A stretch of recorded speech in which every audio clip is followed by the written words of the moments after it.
warahmatullahi wabarakatuh. Perkenalkan, nama saya Sarjono, mahasiswa Institut Agama Islam Al Zaitun Indonesia, IAI Al Aziz. Nomor NIM 11903020057. Semester 3B. Prodi Komunikasi dan Penyiaran Islam dan mata kuliah Teknologi Informasi dan Komunikasi.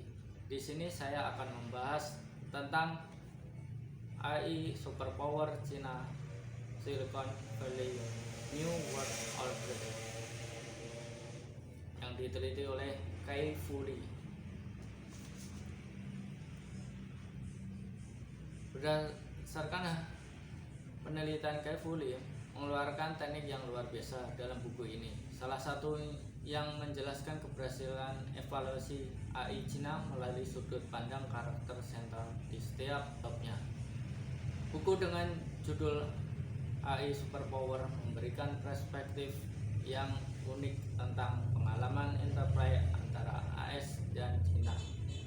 Buku AI Superpower ditulis oleh Kai Fu Lee. Dalam bukunya, Lee menjelaskan bagaimana Cina dengan cepat bergerak maju menjadi pemimpin global dalam AI dan mungkin akan melampaui Amerika Serikat karena demografi Cina dan penumpukan data yang sangat besar.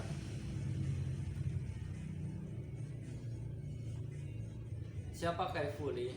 Kai Fu Lee adalah tokoh ilmuwan, pakar kecerdasan AI, sekaligus direktur pendiri Microsoft Office Research Asia dan Presiden Google Cina. Lee lahir di Taipei, Country pada tanggal 3 Desember 1961. Di tahun 2018, Lee menuliskan buku yang berjudul AI Superpower. Kai Fu Lee termasuk salah satu microblogger yang paling banyak diikuti Cina, khususnya di Sina Weibo. Tempat ia memiliki lebih dari 50 juta pengikut. Lee mengembangkan sistem pengenalan suara berkelanjutan yang tidak tergantung pada pembicara. Kai Fu Lee mendapat gelar PhD ilmu komputer di Carnegie Mellon. Saat ini Cina menjadi penguasa AI terbesar di dunia. Hal itu terjadi karena dukungan atas suplai data dari negara Saudi Arabia dan didukung juga dengan kebijakan yang kuat oleh pemerintah pusat agar Cina menjadi adidaya AI. Lee juga memiliki sanggahan kuat terhadap pandangan orang-orang yang beranggapan pengusaha Cina sebagai peniru daya yang kurang. Dalam buku tersebut, Lee mengingatkan kita bahwa we are human, not just passive spectator, we are the author of it.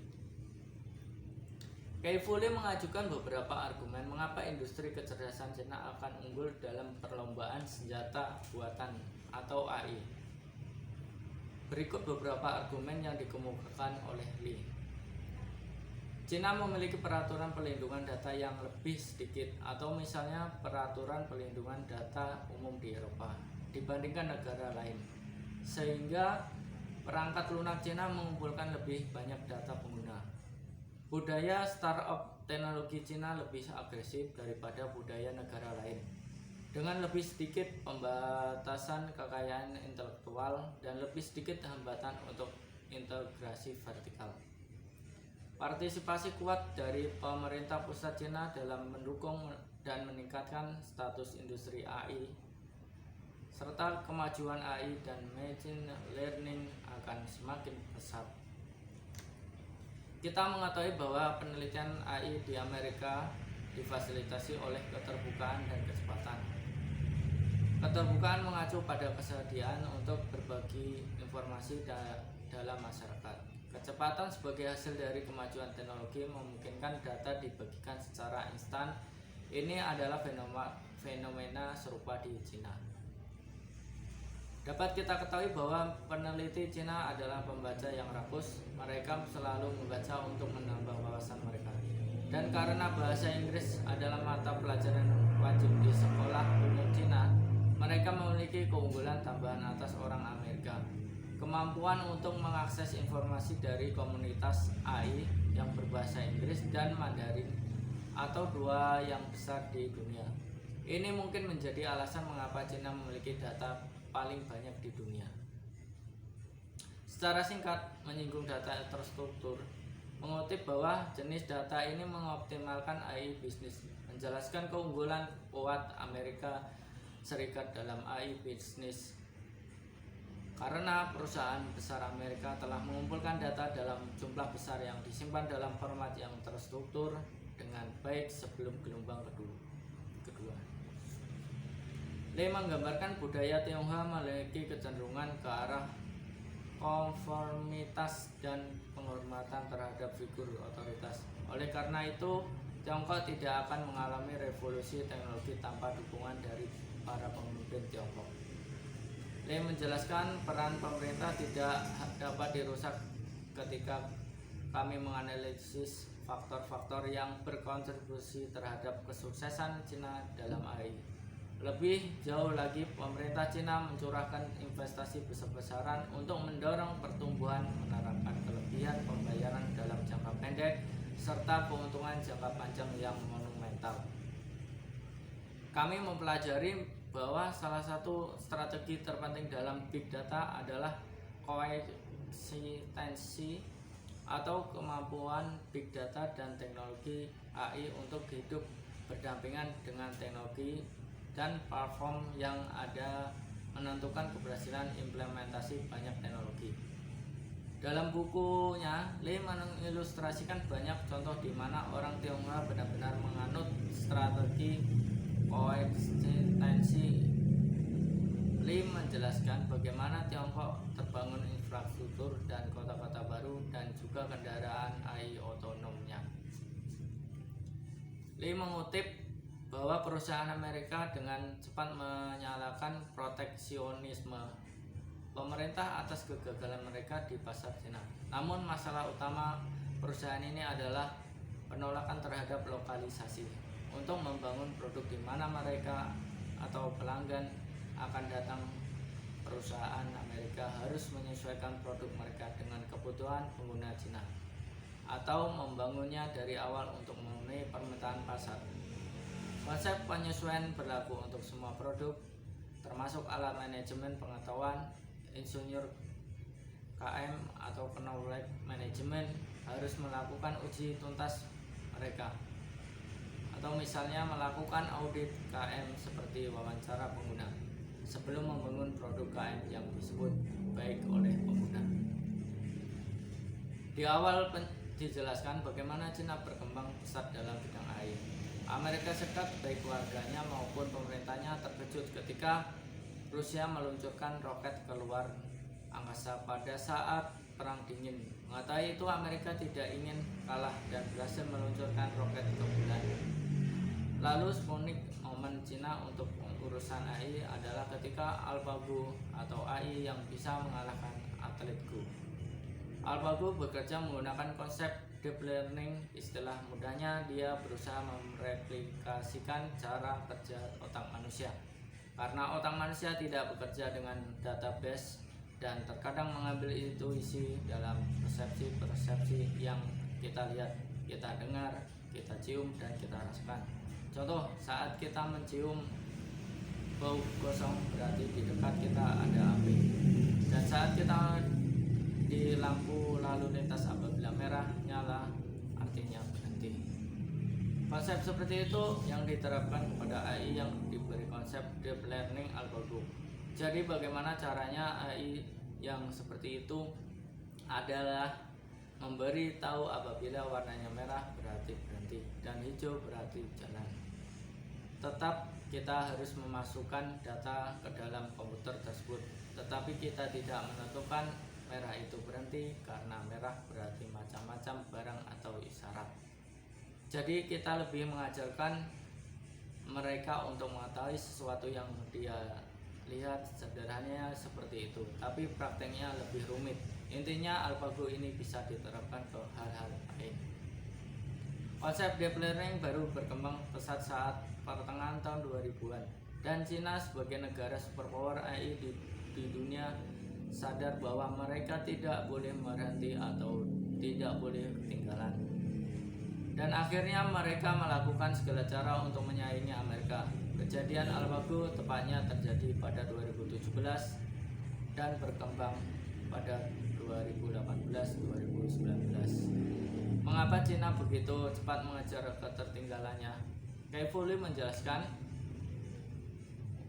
untuk mengetahui kita harus tahu budaya yang terjadi di sana. Entrepreneur di Cina benar-benar hidup di lingkungan yang sangat kompetitif. Banyak orang-orang meniru layanan milik orang lain dan seperti sudah biasa saja. Ada seorang bernama Wang Xing. Dia berkali-kali mengcopy sama persis layanan ada di Amerika dan kemudian ia luncurkan di Cina seperti Facebook, Twitter, Groupon. Walaupun gagal, ia terus berusaha. Dan akhirnya dia berhasil meniru Groupon dan dinamai Meituan atau situs web pembelian dan pengiriman makanan. Dan saat ini menjadi teknologi paling besar di dunia saat ini. Dan itu semua dimulai dari copy paste. Copy paste adalah hal biasa di Cina dan itu membuat kompetensi di Cina sangat cepat. Mereka bersaing satu sama lain, tidak ingin kalah sama orang Cina maupun dengan negara lain. Jadi orang Cina berpikir apabila orang lain membuat ini, kita harus membuat. Dan jika orang lain membuat itu, kita juga harus buat. Bedanya budaya Amerika dan Cina. Amerika orangnya lebih mengutamakan inovasi dan membuat sesuatu yang berbeda dengan yang lain. Cina mungkin karena jumlah penduduk mereka banyak, jadi mereka lebih berpikir tidak masalah produknya sama, tapi bagaimana caranya layanan kita bisa menjangkau 1 miliar lebih orang. Mungkin konsep mereka bukan mission driven, tapi lebih ke market driven. Jadi pendekatan juga berbeda. Inilah yang membuat perusahaan terkenal seperti Alibaba dan yang lainnya sangat berkembang pesat. Itu sekilas mengapa Cina sekarang sangat booming dan sedang berkembang sangat cepat di dunia AI. Mungkin banyak orang yang takut AI, takut ada robot hidup sendiri, independen dan membunuh manusia atau kebanyakan nonton film. Tapi menurut Lee, kita tidak perlu takut karena hal itu masih sangat jauh dan ia juga membagi gelombang AI menjadi 4 bagian. Pertama, internet AI. Apabila kita sedang menjelajah internet, kita menjumpai iklan, hal tersebut muncul dari AI. Misalnya kita sedang berbuka all shop, lalu kita dapat rekomendasi barang yang kita sukai atau kita butuhkan. Jadi fase pertama AI adalah memberikan rekomendasi kepada kita. Yang kedua, bisnis AI. Biasanya AI digunakan untuk mendeteksi front di dunia keuangan atau bursa saham untuk menentukan mana yang harus dibeli dan dijual. Yang ketiga, perception AI. Bagaimana kita menjual AI yang benar-benar bisa melihat dan merasakan seperti mobil yang berjalan sendiri atau otomatis. Autonomous AI. AI yang bisa memandu kita untuk menjalani hidup dan bisa melakukan hal layaknya manusia. Kebanyakan orang takut apabila pekerjaannya akan diambil oleh AI. Tapi menurut Lee, yang akan hilang dalam waktu dekat adalah pekerjaan yang sifatnya asosial, yaitu pekerjaan yang tidak berhubungan dengan manusia lain dan bersifat optimasian basic. Jadi pekerjaan dinilai dengan kuantitas pekerjaannya saja, tidak harus banyak kreativitas dan di tempat yang strukturnya tidak akan berubah. Contoh, pekerjaannya adalah radiologis, pemproses pinjaman di keuangan, penerjemah basic atau Google Translate, kasir kopi di restoran fast food, mekanik pesawat, dan banyak juga pekerjaan yang banyak sisi manusianya seperti psikiater, perawat, manula di pusat kesehatan. Pekerjaan itu akan sulit untuk digantikan oleh AI.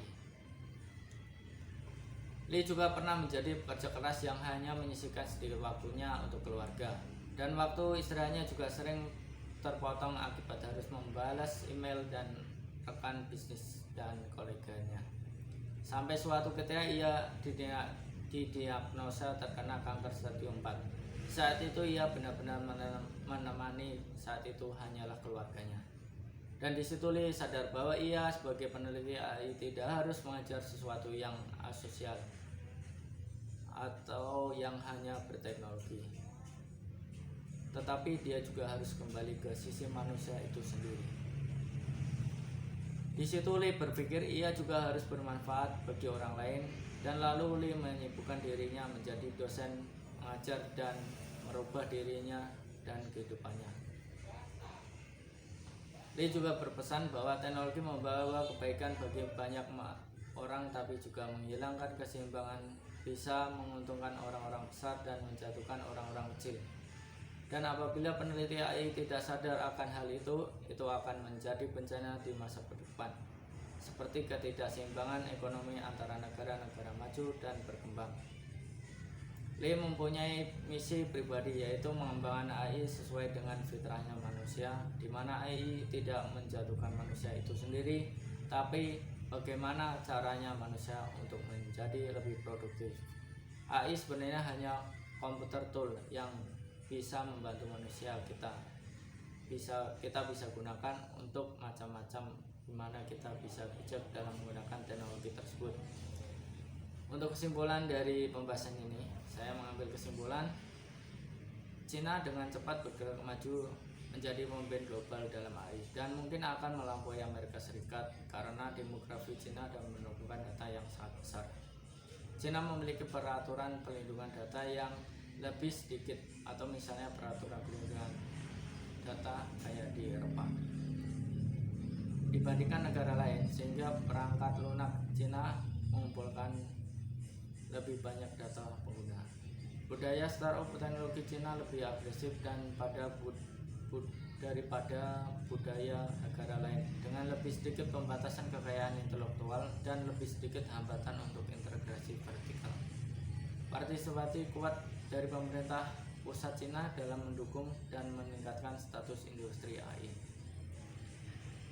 Kemajuan AI dan machine learning akan semakin pesat. Lee juga berpesan bahwa teknologi membawa kebaikan bagi banyak orang, tapi juga menghilangkan keseimbangan dan bisa menguntungkan orang-orang besar dan menjatuhkan orang-orang kecil. Dan apabila peneliti AI tidak sadar akan hal itu akan menjadi bencana di masa depan, seperti ketidakseimbangan ekonomi antara negara-negara maju dan berkembang. Lee mempunyai misi pribadi, yaitu mengembangkan AI sesuai dengan fitrah manusia, di mana AI tidak untuk menjatuhkan manusia itu sendiri, tapi bagaimana caranya manusia untuk menjadi lebih produktif. AI sebenarnya hanya komputer tool yang bisa membantu manusia kita menggunakan untuk semacam-macam, di mana kita bisa bijak dalam menggunakan teknologi tersebut. Demikian pembahasan tentang AI super power yang diteliti dan ditulis oleh Kai-Fu Lee. Terima kasih, mohon maaf bila ada banyak kekurangannya dari saya.